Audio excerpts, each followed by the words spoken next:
اللہ اکبر۔ اب یہ سورہ نحل ہے۔ اللہ کے رسول علیہ السلام نے جب دین کی دعوت دی، لوگوں نے مخالفت کی، اور سب سے بڑا جھگڑا جس پر لڑائی ہوتی تھی، ورنہ آپ کی شرافت کو مانتے تھے، صادق اور امین مانتے تھے، امان پہ رکھواتے تھے، آپ نمازیں پڑھتے تھے، طواف کرتے تھے، ختنہ کرتے، ان چیزوں پر اعتراض نہیں تھا۔ یہ تو پہلے بھی ان میں موجود تھیں، وہ ایسے بے دین نہیں تھے کہ انہیں دین کی خبر نہ۔ ابراہیم علیہ السلام کی ذریت تھے، عقیقہ چل رہا تھا، ختنہ چل رہا تھا، طواف کعبہ تھا، عرفات جاتے تھے، نماز بھی ان میں ایک قسم کی موجود تھی، کوئی بے دین نہیں تھے، صدقہ خیرات بھی کر۔ جھگڑا تو تھا وہ شرک پر۔ جب اللہ کے رسول علیہ السلام توحید کا آواز کرتے تھے نا، ہمیشہ سے جنگ انبیاء علیہ السلام اور ان کی امتوں کی اسی بات پر ہوئی۔ آپ اور باتیں نیکی کی جتنی مرضی کہیں، کسی کو کیا اعتراض ہے، کوئی عمل کرے یا نہ کرے، کہے گا یار بہت اچھی بات۔ جب آپ یہ کہتے ہیں نا جعل الآلہۃ الٰہا واحدا،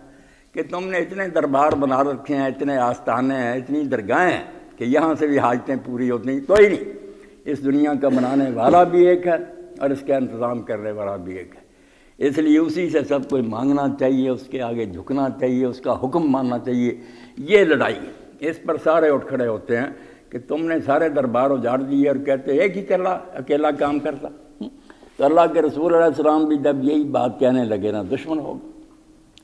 آپ نے جب کہا کہ قولوا لا الہ الا اللہ، تو انہوں نے کہا اس لیے تو نے اکٹھا کیا، ہم تجھے سچا مانتے تھے، یہ عجیب بات تو نے کہہ دی کہ کوئی کچھ نہیں کرتا، صرف اللہ کرتا ہے، ان ھذا لشیء عجاب، یہ نہیں ماننے والی بات، اتنے بزرگ ہیں ان سے کام نہیں ہمارے پورے ہوتے، اکیلا خدا۔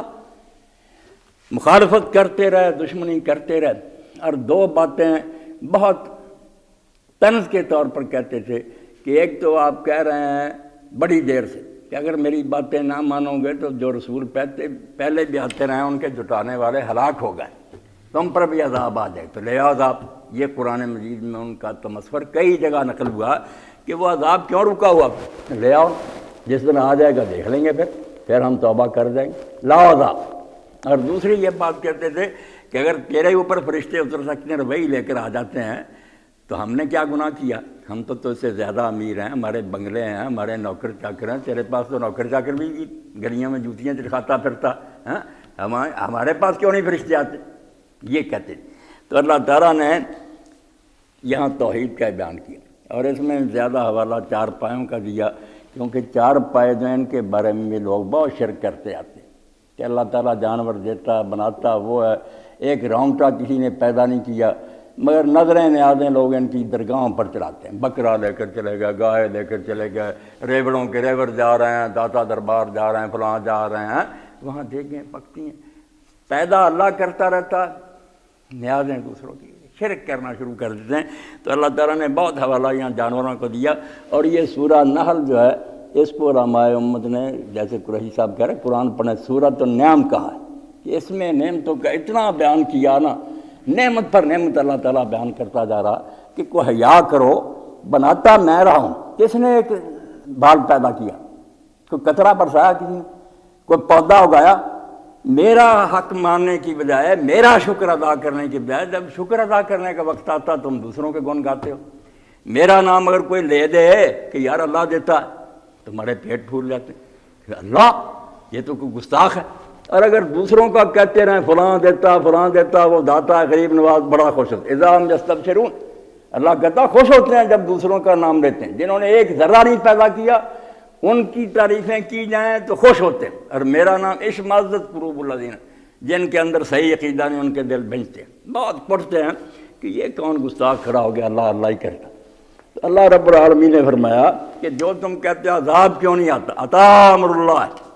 اللہ کا حکم آ گیا، کیا آئے گا نہیں، آ گیا ہے، وقت آ گیا کہ رسول تم سے ہجرت کر جائے، اور اگر اسی روش پر تم رہے تو عذاب آ جائے گا، تمہارا بھی اسی طرح ستیہ ناس ہوگا، برباد ہو جاؤ گے جیسے پوری۔ اب اللہ کا حکم نافذ ہو چکا ہے، سنبھل جاؤ، چلو سنبھل گئے۔ قریش کو اللہ نے توفیق دے دی، تھوڑے سے مارے گئے میدان احد میں، بدر میں، باقی اسلام ہی لے آئے، زیادہ کوئی اسلام نصیب ہو گیا، وہ حشر نہیں دیکھا پہلی متورہ۔ تو اللہ نے فرمایا کہہ دو کہ اللہ کا حکم تو آ گیا، فلا تستعجلوا، کیوں تم بے وقوفی سے اس کو جلدی مانگتے ہو کہ جلدی لے آ جلدی لے آ، وہ تو تمہارے سر پر منڈلا رہا، سمجھ جاؤ بربادی کے لمحے آ رہے ہیں، رسول نے جب شہر چھوڑا تم نے توبہ نہ